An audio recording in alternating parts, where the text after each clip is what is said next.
Good day, fellow Rotarians, to an edition of the District 5710 Winter Quick Takes, a series of informative short videos informing you about Rotary topics. One of Rotary's highest and most enduring commitments is the pursuit of peace, not just in words, but through action and investment in people. One of the most powerful ways we live this commitment is by recruiting and funding Rotary Peace Fellows through the Rotary Foundation, allowing them to study at one of Rotary's 7 peace centers around the world. Our District 5710 plays an important role in this effort by identifying and recommending outstanding Peace Fellow candidates to Rotary International.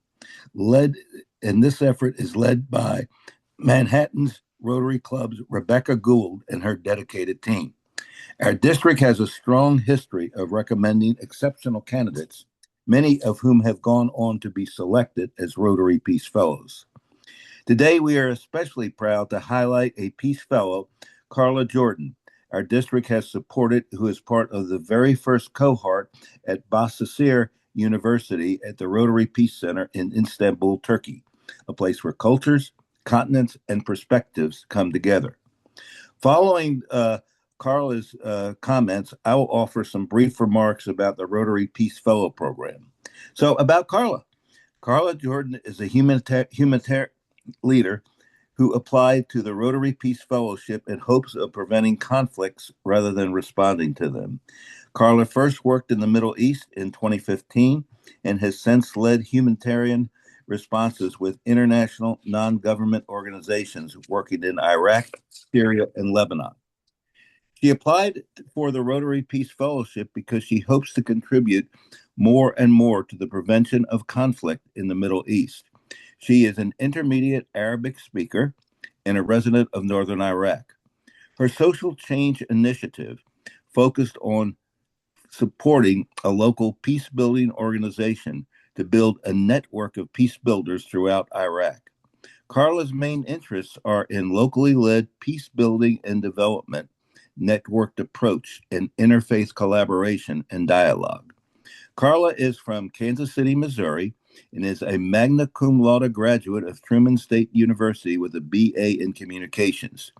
She enjoys both sports and fitness and is also an avid reader and podcast listener. Karla also enjoys baking and making jam in her free time, so I would like to taste some of that jam that you made. So it is my pleasure to welcome and introduce our Peace Fellow, Karla Jordan.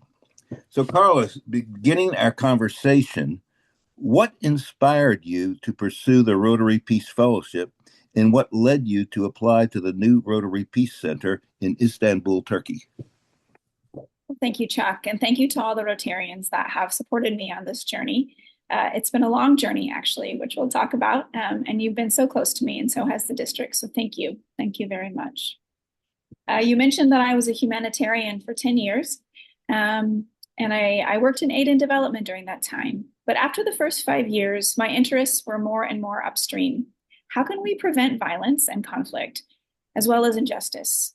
Humanitarian work saves lives. It's good and important. But wouldn't it be better if the world didn't need it? I'm committed to the Middle East. My husband is Iraqi Kurdish, and my first humanitarian assignment was here in Iraqi Kurdistan. I worked with Kurds and Yazidis, Assyrians, Chaldeans, and Syrian refugees. We had a beautifully cohesive team, and it was strikingly different than the narratives that I had heard about the region. I heard about the Peace Fellowship from a colleague who supported peace-building programming at that time when I was in Iraq, and I began to consider, how could I pivot from humanitarian aid to peace building? I applied to the fellowship 3 times, twice to the master's program, and then finally to the center in Bahçeşehir. It was great to be in a program in our region and with colleagues who were working in a similar context. Thank you, Karla. And as a member of that very first cohort, what has been the most meaningful or eye-opening part of your experience so far? Yeah.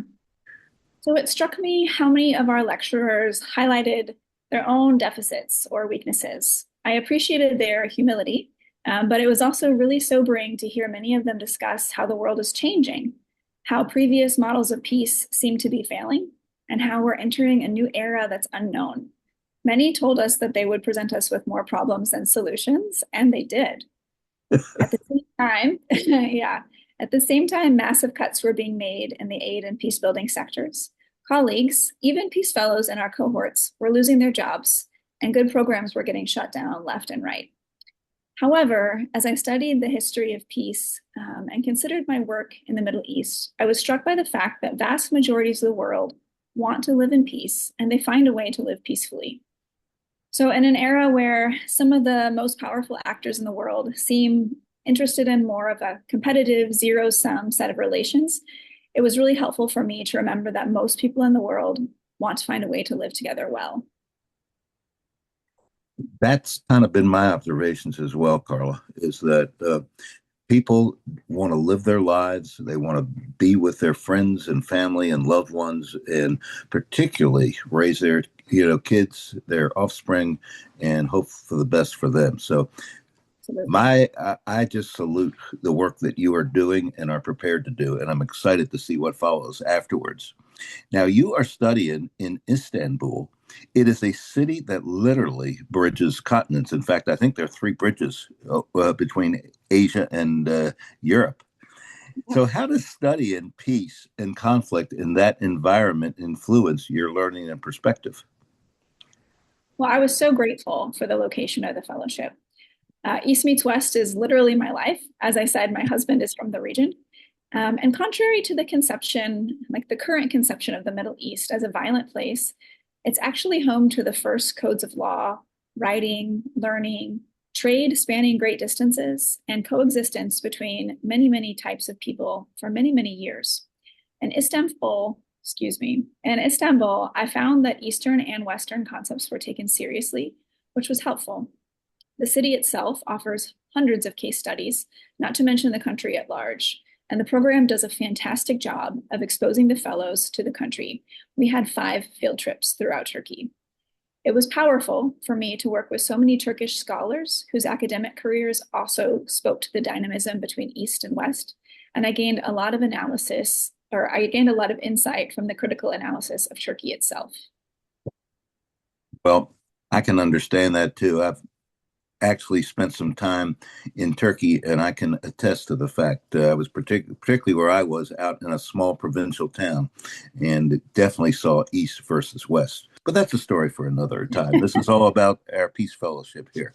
So, Karla, can you share one concept or tool or insight from the program that has already changed how you think about peace building in the real world? Yeah. Think I mentioned how many of our visiting scholars highlighted the world today. And it was very despairing at first, but I became obsessed with the idea of moral imagination. It's an idea that's been around for a while, but peace builder John Paul Lederich really expands on it and relates it to peace building.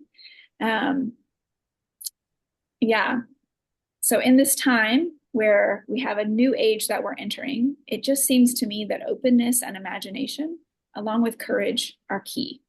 So can we imagine how to engage our governments creatively and effectively and nonviolently to ask for better conditions? Can we imagine how to do more with less as resources are more and more strained?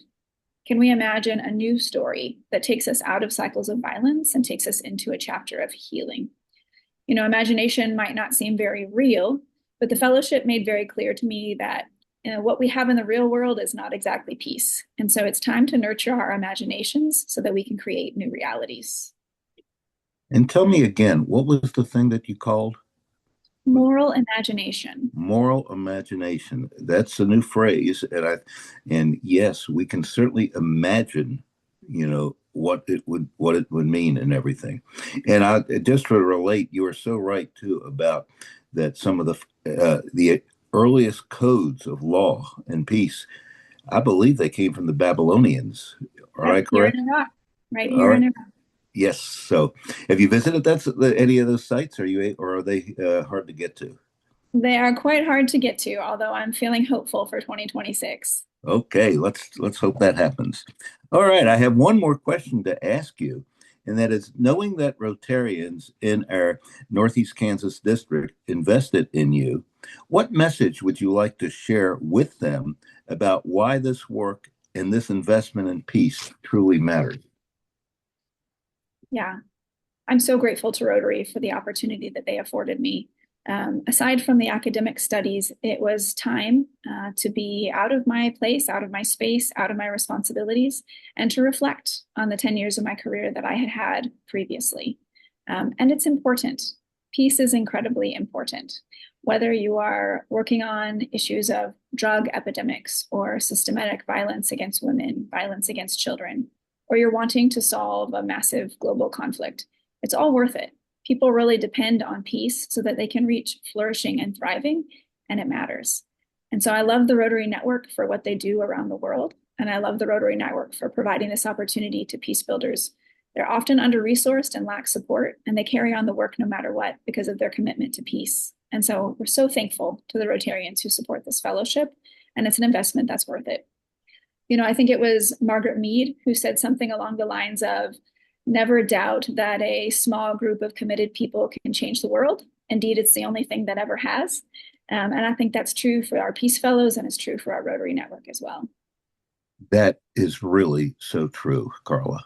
And I can't begin to thank you for sharing your journey, sharing your comments with us this morning, and for reminding us that peace doesn't happen by accident, particularly if it is to be sustainable.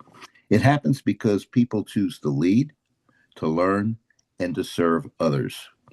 Now, about the Peace Fellowship, I want to share some comments that Rebecca passed on to me. And Vern, if you could put up the slide, that would be fantastic.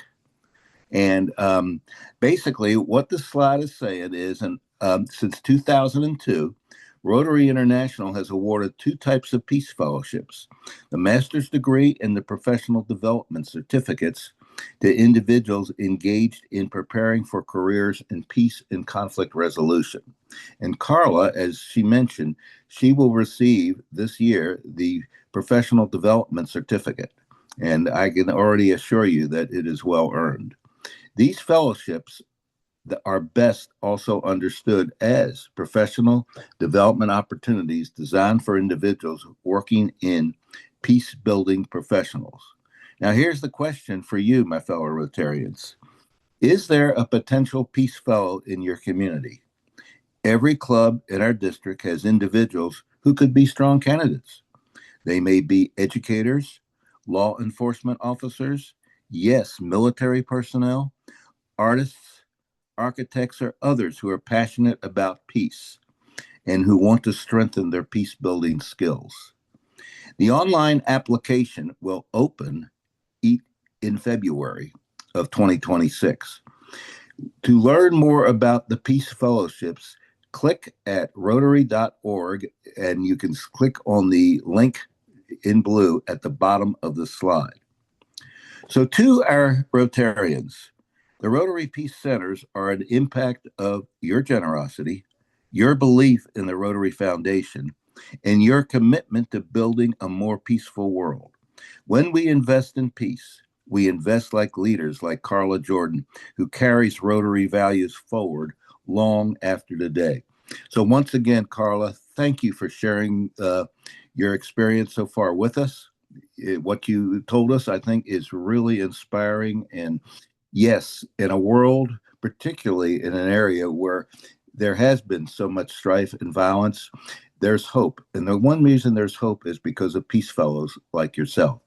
And I want to also thank our chair of our district effort, Rebecca Gould, because Rebecca, without your leadership and your team, we cannot find and interview and vet and find candidates like Karla and others that have come from our district. And I'd be remiss to say that this whole program is put together by our district technical officer, Vernon Turner. So, Vernon, thank you for your work that you're doing.